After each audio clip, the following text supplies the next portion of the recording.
कैलाश की मान्यता है हमारे यहां बहुत ज्यादा। कहते हैं कैलाश, अभी उसकी भी यात्रा शुरू होगी।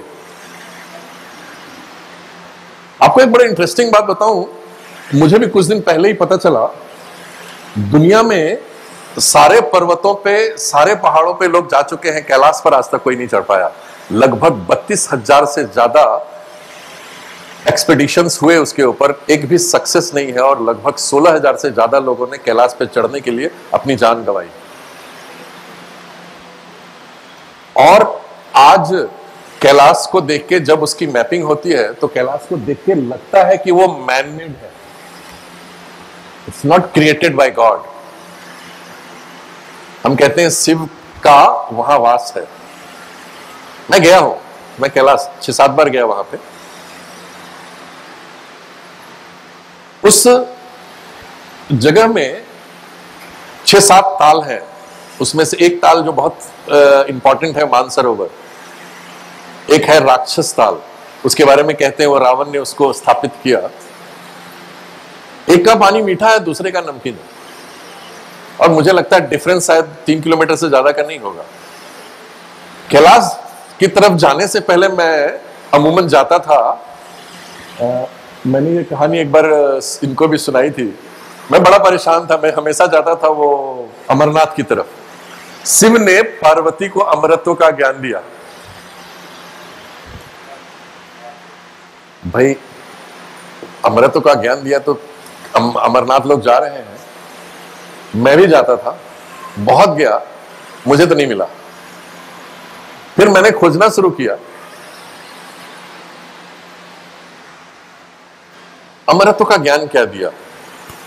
और मुझे शिव पुराण में एक बड़ी अजीब सी चीज मिली, शिव सूत्र। मैथमेटिक्स के प्रोफेसर है, वो सूत्र का मतलब बताएंगे। ये सब लोग जो मैथमेटिक्स पढ़ा होगा सबको पता होगा, फॉर्मूला, बड़ी चीजों को छोटे में समेट देना। चैतन्य आत्मा नाम ज्ञानवंधम योनि वर्गम कला शरीरम उद्धम वैरव शक्ति चक्र संघाने विश्व संघारा।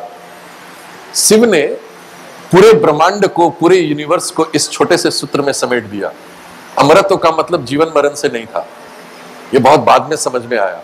अमृतों का मतलब था जो जान लिया गया, जिससे आप फ्री हो गए। और हमारे ऋषि मुनि भी यही कहते रहे कि ज्ञान में और शिक्षा में फर्क है। शिक्षा आपको बहुत महत्वाकांक्षी बनाता है, मुझे भी बना दिया था, या बना दिया। मास्टर्स करो, पीएचडी करो, फिर ये बड़ा वो बड़ा, और खोजते रहो, पता नहीं कौन सा बड़ा। बट ज्ञान आपको उससे मुक्त कर देता है। जो आप जान लिए, आप उससे फ्री हो गए। और ये सिर्फ पूरब में है, ज्ञान का दर्शन सिर्फ पूरब में है। इसलिए योग का दर्शन भी सिर्फ पूरब में है, योग की शुरुआत भी सिर्फ पूरब में है। आज ज्ञान को भी लोग पश्चिम में एक्सेप्ट करने लगे हैं, वैसे ही योग को भी लोग पश्चिम में धीरे धीरे एक्सेप्ट करने लगे हैं। कुतुब मीनार दिल्ली में है, मैं धीरे धीरे नजदीक आऊंगा, थोड़ा पीछे से चला हूं। हिंदुस्तान में 2 लौह स्तंभ हैं जिनमें कभी जंग नहीं पड़ा। एक कुतुब मीनार के सामने है, 1000 साल से है, दिल्ली का पॉल्यूशन भी उसमें जंग नहीं लगा पाया। और एक है कुल्लूर, बेंगलोर के बगल में, लगभग 4000 साल पुराना।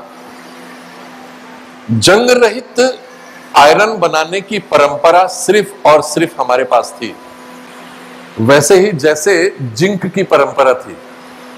आज से 4500 साल पहले हम लोग जिंक बनाते थे, और दुनिया में अगर किसी को आयरन और जिंक चाहिए होता था तो हिंदुस्तान आता था। ये मैं नहीं कह रहा हूं, ये एस्टैब्लिश्ड कंट्री जो लोग बनाते हैं उनके आर्काइव में और उनके अपने पेपर्स में है। जो बातें मैं आपको कह रहा हूं वो मैं सिर्फ शास्त्र में पढ़ के नहीं कर रहा हूं, थोड़ा विज्ञान मैंने भी पढ़ा, तो ऐसे भी थोड़ा कंफ्यूज हो जाते हैं विज्ञान पढ़ने के बाद लोग, ये सही कैसे हो सकता है, खोजना पड़ता है उसके लिए। जिंक की परंपरा और लोहा की परंपरा को सबसे पहले हमारे यहां एक चाइनीज ने चुराया। और मजा आया कि उस चाइनीज से एक ब्रिटिश ने चुराया। उसका नाम था विलियम चैम्प।